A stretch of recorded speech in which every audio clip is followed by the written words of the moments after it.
और चलिए आगे बढ़ते हैं, बात करते हैं दिल्ली की, जहां पर प्रधानमंत्री नरेंद्र मोदी और मुख्यमंत्री कमलनाथ की मुलाकात हुई है।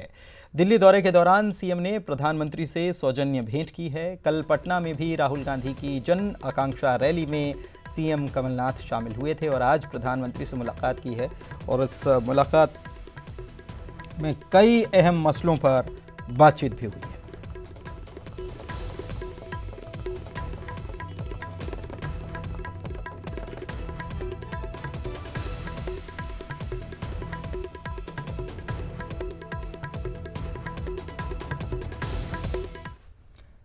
ममता बनर्जी का धरना और उसके बाद बीजेपी की प्रेस कॉन्फ्रेंस, सीधे आपको लिए चल रहे हैं रविशंकर प्रसाद प्रेस वार्ता कर।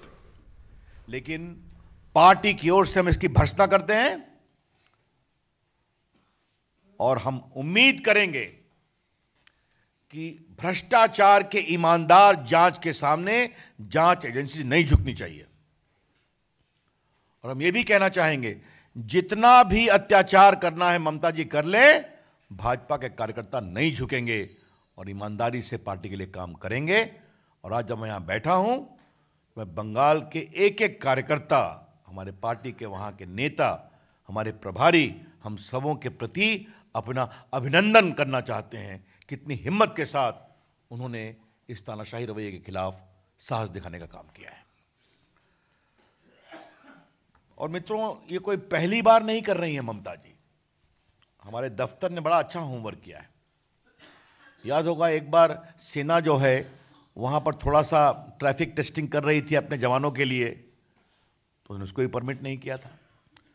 उनका एक शब्द था, I have no faith in the Indian army. याद होगा आपको, जब रॉ कैरिड आउट बम ब्लास्ट में इन्वेस्टिगेशन, तो रॉ की आलोचना कर दी। ये नवंबर 2014 की बात है। आपको याद होगा कि जब इनकम टैक्स के प्रॉब में सीआरपीएफ को लगाया गया सुरक्षा के लिए, तो उन्होंने उसका भी विरोध किया था। और एक दो पुलिस ऑफिसर ने कुछ मर्डर एक्यूज जो टीएमसी के थे उनके खिलाफ कार्रवाई की, तो उनको बहुत डिमोरलाइज किया। उन्होंने सीएजी को भी कोऑपरेट नहीं किया। और चुनाव आयोग के साथ तो जो करती हैं आपको पता ही है। तो आज हम एक अंत में मैं बड़ा सवाल रखना चाहता हूं, फिर आपके सवालों का उत्तर दूंगा। हमारे खिलाफ लोकतंत्र की दुहाई दी जा रही है, संस्थाओं को लेकर। मोदी जी, अमित शाह, भाजपा, लोकतंत्र का गला घोटा जा रहा है टीएमसी के द्वारा। चाहे वो चुनाव हो पंचायत का या लोकल बॉडीज का, या विपक्षी को अपनी बात कहने का अधिकार नहीं दिया जा रहा है। और आज मुझे लगा कि एक बात आज मुझे दिल्ली के अपने पत्रकार मित्रों को बताना चाहिए। ममता जी ने कहा सीबीआई बंगाल में नहीं आएगी। उनकी देखा देखी चंद्रबाबू नायडू ने और शायद छत्तीसगढ़ के सीएम ने भी कहा है, एमपी ने भी कहा है, नहीं कहा है। याद करिए, मोदी जी गुजरात के मुख्यमंत्री थे 14 साल।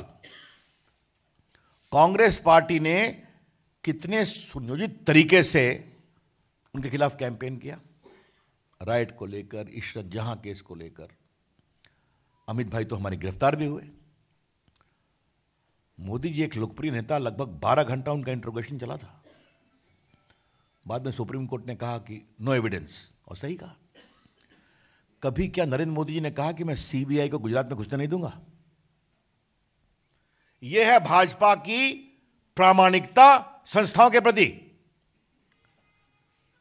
इतने अधिक टॉर्चर के बावजूद, जहां हमारे मुख्यमंत्री को इंटरोगेट किया जा रहा है बेबुनियाद तरीके से, जहां हमारे राष्ट्रीय अध्यक्ष जो उस समय होम मिनिस्टर थे उनको जेल में डाला गया और बाद में कुछ नहीं पाया गया। आपको मालूम है, कोर्ट ने भी कहा कि देयर इज नो एविडेंस। उस समय भी नहीं कहा गया कि सीबीआई को हम गुजरात में घुसने नहीं देंगे।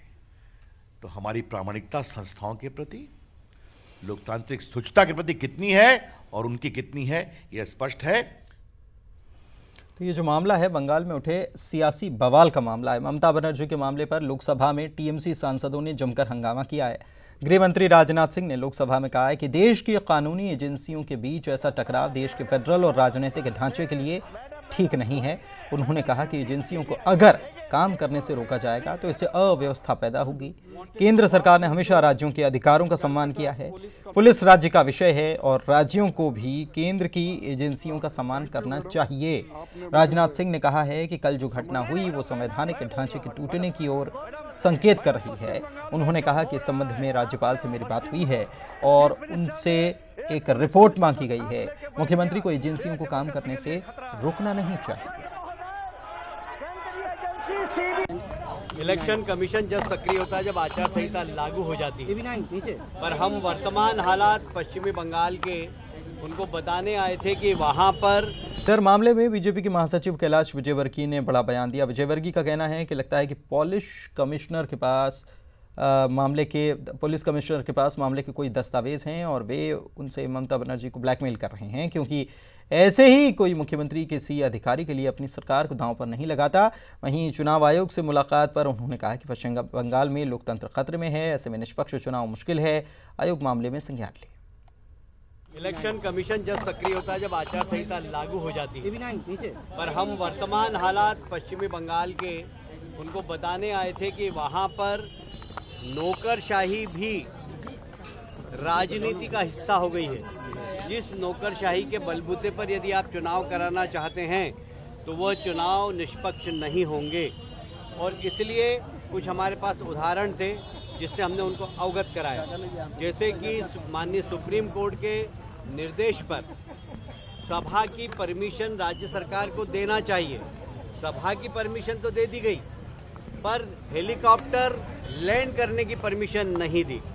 तो ये इस प्रकार कैसे भी राजनीतिक दलों के राजनीतिक कार्यक्रम नहीं हो, इसके लिए टीएमसी सरकार और नौकरशाही और पार्टी दोनों मिलकर वहां एक जैसे काम कर रहे हैं। इस बात से हम अवगत कराने इलेक्शन। जबलपुर से खबर है, सीबीआई और पश्चिम बंगाल सरकार विवाद पर बीजेपी के प्रदेश अध्यक्ष राकेश सिंह ने प्रतिक्रिया दी है, बयान दिया है। सीबीआई राज्य में जांच का अधिकार रखती है और अराजक प्रदेश बन चुका है पश्चिम बंगाल, ये उन्होंने कहा है। मामले में सुप्रीम कोर्ट स्वतः संज्ञान लेकर दखल दे। शारदा घोटाले के तार ममता बनर्जी तक हैं। ये बेहद दुर्भाग्यपूर्ण हालात बन रहे हैं। सीबीआई के डायरेक्टर की नियुक्ति पर उन्होंने कहा कि कांग्रेस को इस पर भी दिक्कत हो रही है। अराजकता का माहौल बनाना, वातावरण पैदा करना, यानी किसी राज्य के भीतर अगर कहीं कोई गड़बड़ी हो रही है और राज्य की सरकार उसमें शामिल है तो देश में संविधान या कानून जैसी कोई चीज होगी ही नहीं।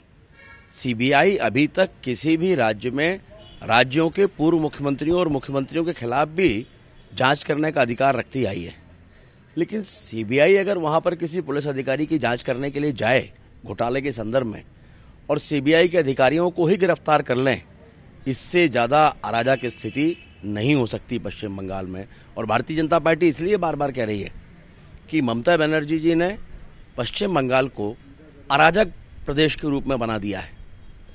घोटालों को वो स्वयं संरक्षण दे रही हैं और इससे या दुर्भाग्यपूर्ण स्थिति दूसरी नहीं हो सकती। और मुझे ऐसा लगता है कि इसमें तो स्वतः संज्ञान लेकर माननीय उच्चतम न्यायालय को दखल देना चाहिए।